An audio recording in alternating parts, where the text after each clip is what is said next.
Assalamualaikum warahmatullahi wabarakatuh. Berjumpa lagi kita dalam media pembelajaran ini.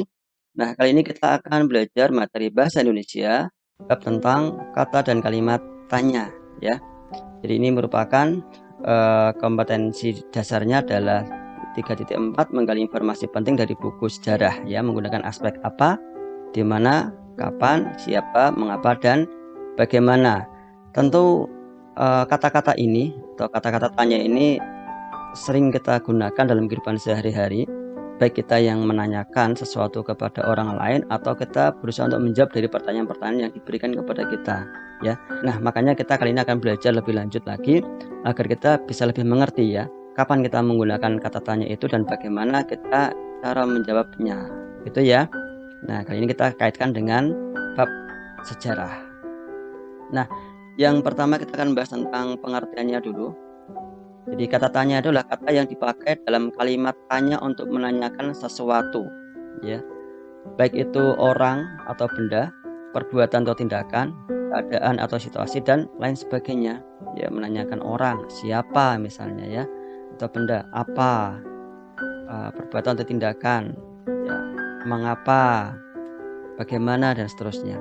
Nah, kalimat tanya adalah kalimat yang di dalamnya terkandung sebuah pertanyaan, ya, dari kata tanya tadi kepada pihak lain yang diajukan untuk memperoleh jawaban dari pihak yang ditanya. Jadi begitu ya. Jadi kata tanya itu kata yang untuk menanyakan sesuatu, ya. Kemudian kalau kalimat tanya, kalimat yang di dalamnya ada kata tanyanya untuk menanyakan sesuatu kepada pihak lain. Itu mudahnya. Kemudian kita lanjutkan tentang ciri dari kalimat tanya, ya. Apa ciri-cirinya? Yang pertama adalah kata tanya selalu diikuti dengan tanda tanya pada akhir kalimat. Itu jelas ya, ada tanda tanyanya, bukan tanda seru atau bukan hanya titik, tetapi ada tanda tanyanya. Yang kedua, kata tanya biasanya terletak di awal sebuah kalimat tanya. Apa warna bunga itu? Siapa yang menghadiri acara itu misalnya. Jadi biasanya di awal, ya, di awal kalimat. Walaupun tidak harus di awal, tetapi pada umumnya atau lebih mudahnya kata tanya itu diletakkan di awal kalimat tanya. Berapa harga dari buah mangga ini? Itu kan di awal kalimat, ya. Buah mangga ini harganya berapa? Itu juga bisa di tengah, ya. Tapi kita lebih umum menemukan bahwa kata tanya itu ada di awal kalimat. Kemudian kata tanya seringkali diikuti atau ditambahkan dengan imbuhan sufiks kah, ya, seperti apakah, siapakah, di manakah, kapankah, ya, ada kahnya, ya. Di manakah kamu meletakkan HP ibumu? Ya, di manakah?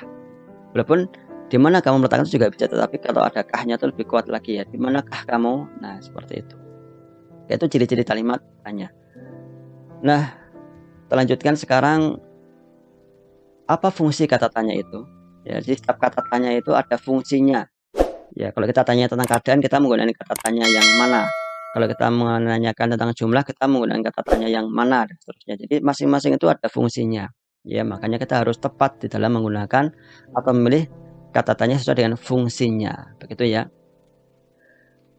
Oke, yang pertama kata tanya apa? Ya. Apa fungsi dari kata tanya apa ini? Ya. Kata tanya apa berfungsi untuk menanyakan benda atau sesuatu, bisa juga keadaan atau perbuatan, dan sesuatu yang berkaitan dengan isi atau pokok bahasan. Jadi kata tanya apa ini sangat luas sekali, ya, penggunakannya, ya, karena dia bisa menemukan apapun yang mau kita tanyakan, ya. Tentang benda, misalnya apa yang kamu tempelkan di dinding itu? Nah, itu kan benda, ya. Atau apa yang terjadi di Yogyakarta pada tanggal 1 Maret 1949? Ya, itu kan sebuah peristiwa, keadaan, dan seterusnya. Jadi cukup luas sekali, ya. Atau apa yang membuatmu tidak jadi berangkat? Nah, itu kan keadaan, dan seterusnya. Ini sangat luas sekali. Jawaban dari pertanyaan yang menggunakan kata tanya apa adalah benda atau sesuatu, atau pengertian maupun penjelasan tentang hal yang ditanyakan. Ya, jadi ini satu pertanyaan yang cukup luas sekali penggunaannya, begitu. Dan kita jawabnya ya sesuai dengan apa yang dimaksud dari penggunaan kata tanya apa di kalimat tanyanya, begitu ya. Kalau tanya tentang benda, ya kita jawabnya tentang benda. Kalau tanya tentang apanya, tentang sebuah keadaan, ya kita menjelaskan keadaan. Nah, seperti itu. Yang kedua adalah, ya, kata tanya siapa, who, siapa, ya. Kata tanya siapa ini berfungsi untuk menanyakan orang atau pihak yang terlibat. Nah, ini lebih spesifik, ya, lebih jelas, ya, dan lebih mudah. Jawaban dari pertanyaan yang menggunakan kata tanya siapa adalah orang atau pelaku. Misalnya, siapa yang menjadi juara kelas? Nah, itu kan berarti si A, si B, si D gitu ya. Atau kalau pihak adalah siapa yang mengebom Jepang ya pada tahun 1945 itu. Nah, berarti itu pihak ya, bukan siapa. Siapanya itu pihak ya, bukan orang. Itu adalah Amerika atau sekutu. Nah, siapa itu bisa menanyakan tentang orang, bisa menanyakan tentang pihak yang ditanyakan. Baik, itu siapa. Yang ketiga adalah kata tanya kapan, when, kapan ya. Nah, berfungsi untuk menanyakan waktu ya, terjadinya sebuah suatu peristiwa atau kejadian. Nah, kapan gitu ya. Nah, kapan kamu lahir? Berarti kita menanyakan tentang ya waktunya kapan, tahun berapa, tanggal berapa, bahkan mungkin sampai hari apa, nah jam berapa, siang atau pagi, itu bisa kapan. Jawaban dari pertanyaan yang menggunakan kata tanya kapan adalah waktu kejadian terjadinya sebuah peristiwa atau kejadian yang dapat berupa, nah ini satu luas juga, ini ternyata bisa jam, bisa hari, bisa tanggal, bisa bulan atau tahun, bahkan juga bisa waktu sore, pagi. Misalnya, kapan kamu makan? Tadi pagi, ya kan tidak ada jamnya, tapi tadi pagi itu sudah menunjukkan kapan. Jadi ya tentang kapan. Dan kalau dalam sejarah ya ini juga sangat luas sekali ya. Dan sering kita temukan kapan berkaitan dengan waktu atau periode yang digunakan dalam sejarah. Misalnya adalah kapan terjadi ya perlawanan rakyat Surabaya di Hotel Yamato. Nah, kapan ya? Ya itu berarti berkaitan dengan tanggal, bulan, tahun, dan seterusnya. Oke ya, itu tentang kapan. Yang keempat, kata tanya di mana, kemana, dari mana, ada mananya itu ya. Bisa di mana, ke mana, dari mana.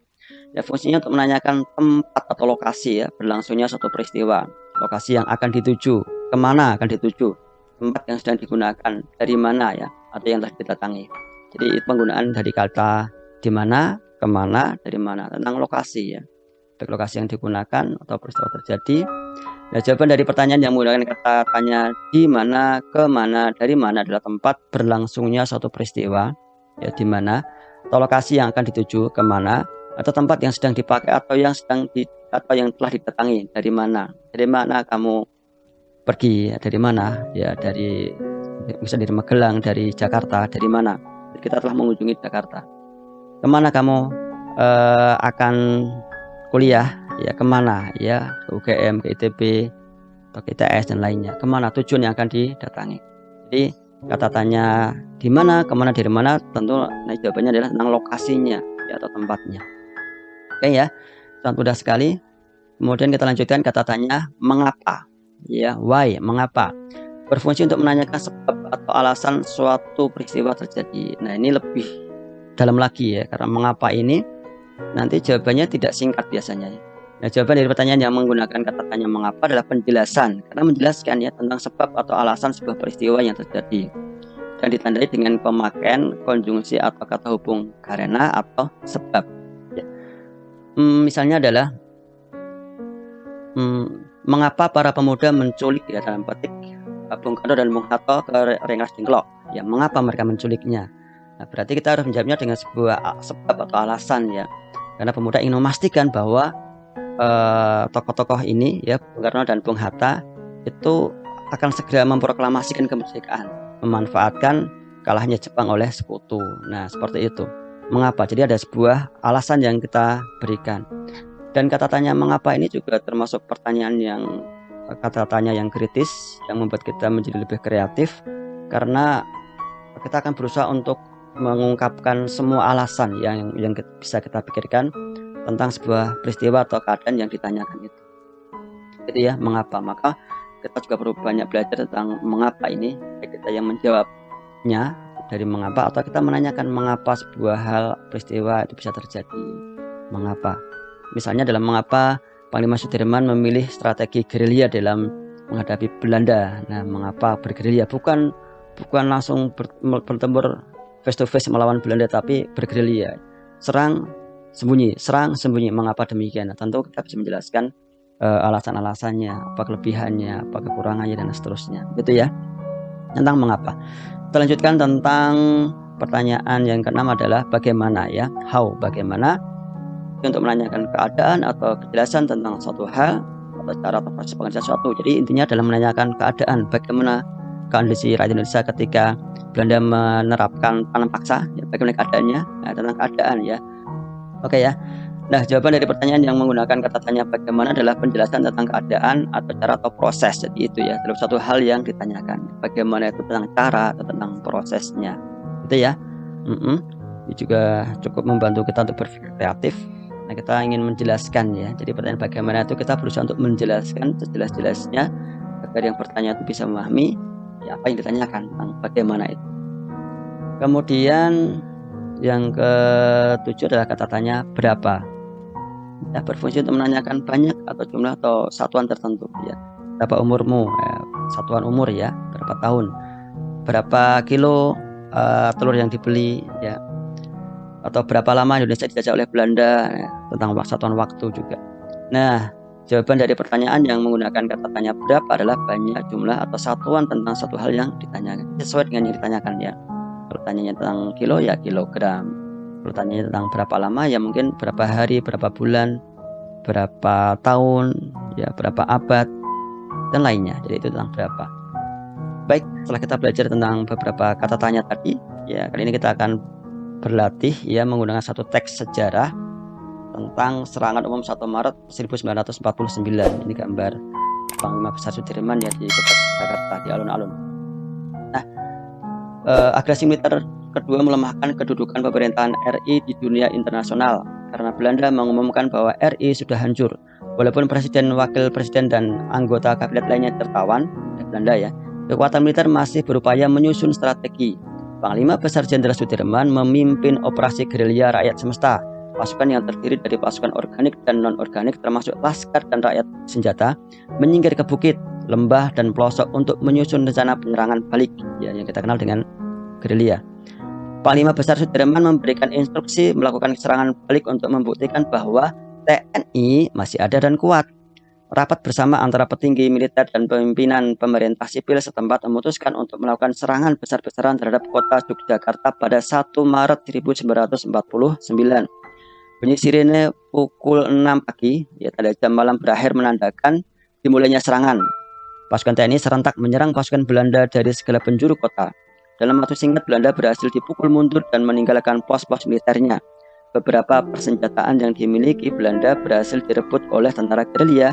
Tepat jam 12 siang, perintah untuk mengosongkan kota Jogja dan kembali menuju pangkalan gerilya. Nah, kembali ke persembunyiannya ya. Dalam tempo kurang lebih 2 bulan sejak ibu kota Yogyakarta jatuh ke tangan Belanda, TNI berhasil menguasai Yogyakarta dalam waktu singkat. Menjadi bukti kepada dunia internasional bahwa TNI dan rakyatnya masih ada. Peristiwa ini sekaligus memperkuat posisi Indonesia dalam perundingan yang sedang berlangsung di Dewan Keamanan PBB yang menjadikan pihak Belanda terdesak. Nah, ini teks sejarah yang perlu kita pahami bersama-sama ya, yang sangat luar biasa sekali kegigihan para pejuang saat itu. Dan yuk kita belajar untuk menyusun atau menjawab pertanyaan ya. Kalau misalnya kita pengen ya, jawabannya adalah Panglima Besar Sudirman. Berarti ini adalah orang ya, tokoh orang. Maka pertanyaannya menggunakan kata yang mana ya, yang mana dari 7 tadi ya. Apakah apa, di mana, siapa, mengapa, bagaimana, berapa? Ya, betul sekali ya. Kita tetap menggunakan kata siapa ya. Siapa yang memimpin serangan umum 1 Maret 1949 di Yogyakarta ya. Jawabnya adalah Panglima Besar Sudirman. Kemudian misalnya kita ada kata tanya ini, mengapa ya? Mengapa agresi militer kedua yang dilakukan Belanda melemahkan kedudukan Indonesia? Mengapa? Berarti ini berkaitan tentang alasan, sebabnya apa ya? Karenanya apa? Begitu ya. Nah, untuk menjawabnya kita perlu tahu dulu ya, yang membahas tentang agresi militer kedua ini di paragraf mana? Kan begitu, kita harus cari dulu. Nah, kita temukan di paragraf pertama, ya, agresi militer Belanda kedua melemahkan kedudukan pemerintah Republik Indonesia. Ya, nah berarti disitulah kita akan menemukan jawaban tentang mengapanya. Mengapa kok bisa melemahkan? Ya, karena Belanda mengumumkan bahwa RI sudah hancur. Nah, ini melemahkan kedudukan Indonesia di mata dunia. Ini ya. Jadi begitu caranya dalam menjawab pertanyaan di teks bacaan. Kemudian jika ada pertanyaan, apa yang menjadi tujuan dari serangan umum 1 Maret? Nah ya, apa, berarti apa itu satu luas sekali tadi ya, seperti yang kita sudah bahas sebelumnya, bisa menjawab sesuatu atau peristiwa atau semalah yang ditanya nih. Kalau ini kan tujuannya apa? Nah, di mana kira-kira kita bisa menemukan? Ayo, apa tujuannya kira-kira? Iya ya, ini ya. Nah, untuk membuktikan bahwa TNI masih ada dan kuat, ya di paragraf kedua kita bisa menemukan itu. Di paragraf ketiga juga kita bisa menemukannya, menjadi bukti kepada dunia internasional bahwa TNI dan rakyatnya masih ada. Jadi masih terkait ya. Jadi intinya adalah ingin membuktikan kepada dunia, biar dunia itu bisa melihat bahwa Indonesia itu masih ada loh, ya. Masih ada rakyat dan TNI yang mereka masih ingin memperjuangkan kemerdekaan Indonesia. Indonesia belum kalah dari Belanda. Nah, seperti itu intinya ya. Jadi ini ya beberapa pembahasan kita tentang kata dan kalimat tanya. Mudah-mudahan kalian bisa lebih memahaminya lagi. Ya, bagaimana dan kapan kita menggunakan kata tanya yang tepat untuk menanyakan hal yang kita inginkan, atau bagaimana cara kita menjawab dari kalimat tanya yang mengandung kata tanya tertentu. Ya, kalau mengapa berarti karena, ya kalau bagaimana berarti tentang cara dan seterusnya. Begitu ya. Selamat berlatih nanti kalian untuk menjawab pertanyaan-pertanyaan menggunakan kata tanya yang ada di teks yang ada, atau kalian juga bisa kok belajar menyusun kalimat tanya dari teks yang ada ya. Kira-kira nanti pertanyaannya soalnya kira-kira nanti pertanyaannya sesuai apa, dan kita menggunakan kata tanya yang mana untuk membuat pertanyaan tersebut. Begitu ya. Semoga dimudahkan. Assalamualaikum warahmatullahi wabarakatuh.